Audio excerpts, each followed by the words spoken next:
Well, it's that time of the year where we get to the final tennis tournament, a big tennis tournament, unless you're Peter Freeman, who made an appearance on our last episode of Coffee Break Tennis. But unlike Crunch Time Coaching's Peter Freeman, I happen to believe the World Tour Finals is a big and important, significant tennis tournament in the calendar because Novak Djokovic and Roger Federer, undeniably two of the greatest to ever play this sport, they really like to win it. They make a point to be fresh enough to have a good chance to win it year after year. It's gotta matter, right? But at the same time, there is one man who, without doubt, one of the greatest of all time, Rafa Nadal, who has never won this tournament. In fact, who has skipped the tournament several times. Even this year, many people, ask yourself right now, would you bet your house or your apartment or your automobile or your Vespa, if you're Matteo Berrettini, would you bet it all on Rafa Nadal even playing this year with a chance to finish number one in the world, year-end number one? A better question, would you bet it all? Would you bet your house on Rafa Nadal ever winning this tournament for the rest of his career? I don't know if I would.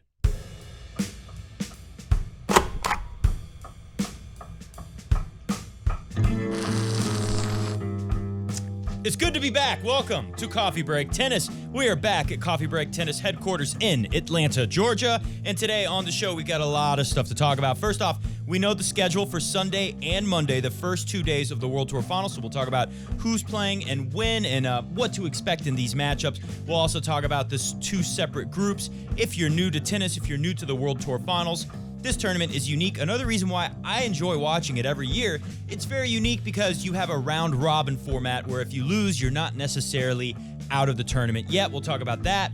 Plus, the head coach from Tennis Russia has some opinions on how the tournament is going to play out, the World Tour Finals. So we'll talk about what he had to say. I think it's some pretty good insights there. Also, Rafa Nadal has set a new record now that he's number one. Again, we'll take a look at the tennis rankings, and we'll talk about what Rafa Nadal's new record is. All that on today's edition of Coffee Break Tennis. Geez, I feel a little bit rusty. Every time I don't make a show for some time like this, I always get a little nervous. Will I still have it? Will I be able to step up to the microphone and deliver a good show? Fingers crossed. Let's hope that I can do it. But you know, the great tennis players, they always say, if you're not feeling some nerves when you step on court or step up to the microphone in this instance, if you're not feeling some nerves, then you must not care, right?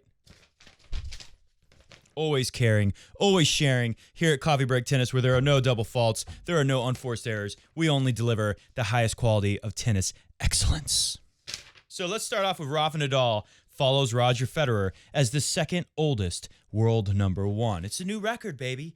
33 years old. Before Roger and Rafa, only one man had been number one in the ATP rankings. This is the open era, of course. Only one man had done this at the age of 33 or older, and that is Andre Agassi. Now we have an exclusive club of three, a new big three. Andre Agassi, Roger Federer, and Rafa Nadal. But with Novak Djokovic possibly taking number one back in the next 10 days by the end of the World Tour Finals, less than a couple of weeks away, Djokovic could take it right back. He'll be 33 next year. It won't be too long, I think, before we have four people in that club. But you never know. You never know. And that's what makes this interesting for me. You know what? Let me scan through here to see if there's anything more noteworthy on this. Of course, I'll put the rankings on the screen. Rafa Nadal is just ahead of Novak Djokovic, 640 points. We didn't talk about it on the show because with all the TennisCon stuff I was helping Crunch Time Coaching and Peter Freeman with in Texas, didn't do many shows during the Paris Masters. I guess we only did one at the beginning of it. But because Rafa had to pull out with this abdominal strain, which the doctor says, I had understood that he was good to go, but apparently they're still waiting till this weekend to even decide. So there is a chance Rafa doesn't play. And was it last year or the year before? I can't even remember now. Every year with Rafa at the World Tour Finals, you don't get a whole lot out of him. A year or two ago, Rafa played one match, if you'll remember. Was it Nishikori? I can't even remember who he played now. But Rafa went into his group. He played one round-robin match. I think it was a 3-set match. It was long. It was a fun match. Thanks for showing up, Rafa. He was done. That was it. Would not be surprised at all if we see exactly that. If that's the case, by the way, World Tour Finals replacements, 9 and 10 in the world for the race this year. Gael Monfils will be number 10, and first man in, he's got to be practicing thinking there's a good shot he's in because Rafa could very well be out. That would be Roberto Batista Agut, also from España. So because of Rafa pulling out to El Chapo, Chapo got the luckiest break of his life and actually made it to a Masters 1000 final and then got destroyed. Looked like he didn't know how to hit a return. I will say Djokovic was serving well in that match. I did get to see that match, fortunately, and Djokovic was serving well all week long. I mean, on a faster courts like these indoor courts, they're not super fast, but they're faster for sure. Paris definitely has gotten faster last year than it had been in recent years, and this year it was about the same as last year from what I could see. On these faster courts, anyone's serve will get a little better, but Djokovic, the serve is always a big thing with Djokovic. When he can get the first serve a little more accurate, serve a little bit more like he's Federer. Somebody out there tweeted to me, I can't remember who it was, but thanks, because it was a funny tweet. It made me laugh. They tweeted, "Hey, Matt, is El Chapo always this bad at returning serve? Because he's making Djokovic look like Roger Federer out there." Great tweet. So 640 points is what I got right here. Rafa behind Novak Djokovic because of giving El Chapo the free trip to Beatdown City to play Novak Djokovic in the final.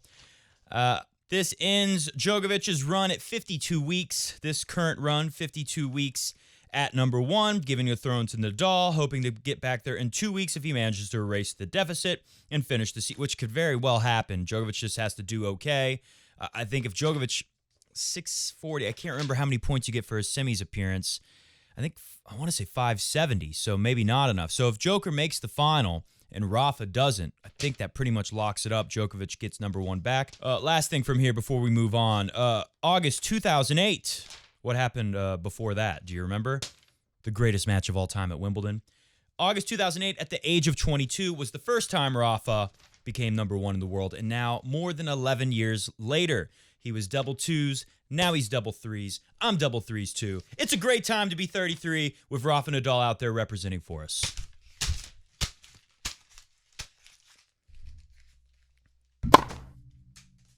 That's how everyone starts playing tennis in the beginning. That's the technique. That's the volley for beginners. So put this on the screen. What a group we have. Group Andre Agassi, Nadal, Medvedev, Steph Tsitsipas, Alexander Sasha Zverev. In the other group, Bjorn Borg, super group. Dominic Thiem, who usually struggles here and struggled in Paris. Where did Dominic Thiem just win? Like Stockholm or some other indoor court where it was much slower. Then when Dominic Thiem went to a faster indoor court, he lost. And I don't expect to see him come through the group as per the usual arrangement at the World Tour Finals. Berrettini, I think he could be very good here. He's got the big weapons. He's got the low biting slice. World Tour Finals court usually stays pretty low. Berrettini will be tricky for both Federer and Djokovic. Berrettini's really been impressive in the second half of the year, and he's got a lot of opportunity to earn points in the first half of next year since he doesn't have much to defend. So a big upside for Berrettini. This is his first time here. He's really got nothing to lose. And then you got Djokovic and Federer, of course. So Thiem, Djokovic, Federer, Berrettini. That's the group that everyone's, that's what we want to see, right? And they kick it off on Sunday, 2 p.m. So what is that? I think 9 a.m. East Coast time here in the USA. Djokovic, Berrettini are first up. And then 6 hours later for the night session, 8 p.m. local time in London, Roger Federer, Dominic Thiem. If Federer wants to get out to a hot start, Dominic Thiem is a good one for him to play. Don't you think? Don't you think he could jump all over Dominic Thiem? And how much fun will it be to play after, losing to Dominic Thiem in a big match at Indian Wells, playing a surface that's definitely going to help Roger Federer's game. It's a good chance for Roger to jump all over him and get a great, strong start here. I expect Djokovic to beat Berrettini, but you never know if Berrettini is serving perfect and you have a little bit of off day with your own serve. Federer or Djokovic, they could stumble. They could potentially lose a round-robin match to Berrettini. I see Djokovic and Federer both beating Dominic Thiem. The next group, who play first on Monday, 2 p.m. and 8 p.m., same schedule. The first day match, Medvedev and Tsitsipas, which it's the BS Russian. I mean, going back to Miami, was it last year or 2017? Yeah, I think it was last year, 2018. Either way, going back to all that, these guys don't really like each other. They're both fighting for the same thing. Throw Sasha Zverev in that group and Nadal. It's the mystery group because who knows if Nadal will play. It could be the night session of Sasha Zverev and Roberto Batista Agut. If you have that ticket, it sure is a sting. If not, or if Rafa pulls out moments before the match, like he did against El Chapo in the semis of Paris-Bercy. I'm very curious to see Medvedev versus Tsitsipas. This Russian coach who we're going to go to next, he seems to think that Tsitsipas is mentally dominated by Medvedev and won't be able to break through. Real quick thing on Nadal, if he does play, he's got a great head-to-head. I believe his head-to-head against all three of those guys is like 11-1, the one loss coming to Tsitsipas. So I don't see how anyone could not be excited for this tournament. And if you're a Federer fan or a Djokovic fan, you got to be even more excited because it's a surface that is going to benefit both of their games. Let's go to Djokovic is the clear ATP Finals favorite, and Roger Federer is pundit. What a headline from tennisworldusa.org. This is a Russian coach. He's basically the head of Tennis Russia, Andrei Olkovsky. I think his career height in singles, he's ranked 49 in the world, has had some pretty good results in doubles, and he's worked with a ton of Russian players. Almost any Russian player you can think of, he's had something to do with their development at some stage. Medvedev, the group is a perfect one, is what he's saying. This couldn't be better because, one, he says that you don't know if Nadal's going to play. We all know that.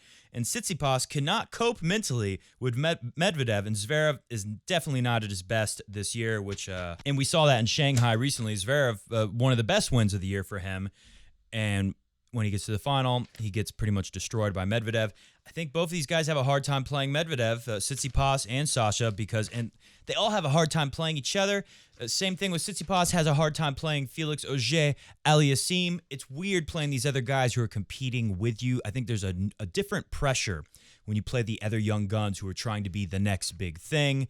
It really hurts when you lose to them, and that can get all kinds of mental aspects are brought into the match when you think about it like that. And I can't blame the guys. It's got to make it more challenging when you play those guys. When you play Roger Federer, like Tsitsipas at the Australian Open, it's a lot easier to swing free and feel like, well, I'm supposed to lose to Roger Federer. I'm supposed to lose to Djokovic or Nadal. When you play Medvedev, you're like, I got to win this so I can be the top dog of the next gen. Djokovic is the clear favorite in the entire tournament, not just the group stage. He's in very good shape again, having won the Paris Masters. But I do think Federer can reach the semifinals. And why not? If Federer can afford to lose to Djokovic in the group stage, like I was saying, in the round robins, you play the other three guys. So if you win 2 out of the 3 matches, you got a great shot to go into the semifinals. It's very rare where you get some kind of crazy scenario where you somehow don't make it. So your best thing is just win 2 of your 3 matches and try not to drop sets. Don't drop sets to guys you can beat. Roger Federer, if he can come through Dominic Thiem in straight sets right away, if Rafa Nadal can come through Sasha Zverev in straight sets right away, then you can afford to lose a match to someone, especially if you win one of the sets. It comes down to when there's a tie, a couple guys are fighting for a semifinal spot, and they both have 2 wins and 1 loss. If you've won more sets and lost less sets than the other guy, you're in. And then if it comes down to games. So do your best to not drop games and sets, and you got a good shot to come through even with 1 loss. That's what makes this tournament different from all the other big tournaments we see on the ATP World Tour. And then the last thing is so intriguing. I did a video where I said the new Big Four, that they just take out Djokovic and Federer in Shanghai or something like that. Now, obviously, they're not the new Big Four yet, but the numbers, the ages, these guys have to have a good shot to step in and take over tennis at some point. They've got to have a window. And he says this right here, Olkovsky. For Federer, Nadal, and Djokovic, there's a chance to beat every single record, right? Nadal wants to be the year-end number 1. I think that ties him with Federer for year-end number 1s. Djokovic and Federer, they want to have won the World Tour Finals the most out of everyone. For Medvedev and Tsitsipas, he says, this is the first time they can win the trophy. For Zverev, it's about retaining the title. And for Thiem and Berrettini, it's a chance for them to show their potential. Put very well by Coach Andrei Olkovsky, former world number 49. All right, hit the music. Thanks for watching Coffee Break Tennis. We will be hitting it like every single day during the last tournament of the year. We're going to do it very big for the World Tour Finals. I'm very excited about this tournament, and I'm still shocked that Pete said it's like what did he say? It's like a glorified exhibition. I think it's a very fun tournament. I kind of understand what they're saying, like, well, look at Rafa. I've heard other people in Tennis Fantasies last week saying, look at Rafa. He never won it, and he's still one of the greatest, if not the greatest, of all time. That makes sense. But it's still a pretty cool tournament. You got the top 8 players of the year. You got all big 3. Fingers crossed for Rafa. So we're going to be very excited watching it here. Comment down below what you think. Do you expect Rafa to play? Will you bet your house on Rafa playing or winning the tournament ever in his life? I'm curious to hear that. Please comment below. We'd love to feature you on the next show. See you!